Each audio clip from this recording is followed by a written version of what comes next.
Yeah, so the RIA is something that when you really think about it is a amazing organization of just restoration folks, contractors coming together. We're already like-minded, but it's such a great camaraderie. And honestly, you come to events like this conference and you get re-energized or you get more confidence. And that is something that's truly important in our industry because we all beat ourselves up. We work really hard at what we do, and we're always there to help other people, but there's not always help for us. So this is where a lot of people can come, get some help.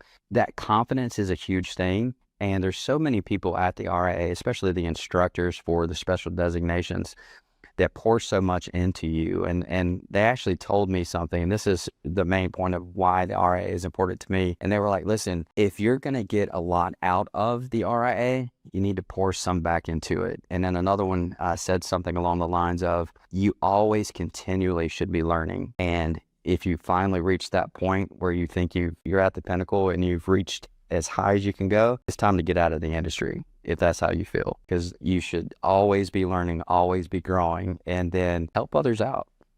Turn that around and build someone up, bring some along with you to learn all the things that are out there. I remember specifically Chris Rosnowski, and he said, listen, you're here, then you hit the pinnacle, and then you realize when you get there, there's so much more to learn.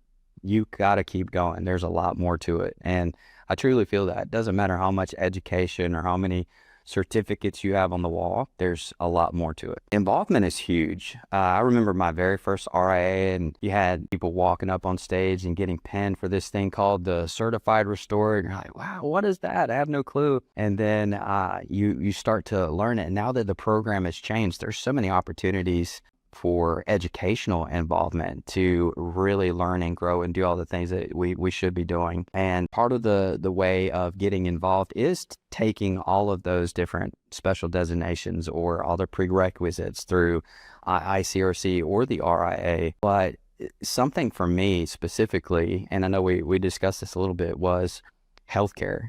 You can pick out through like the ERS program, environmental risks that will help you in your everyday jobs. So the RIA is helpful in a lot of different ways of helping you be better at your job.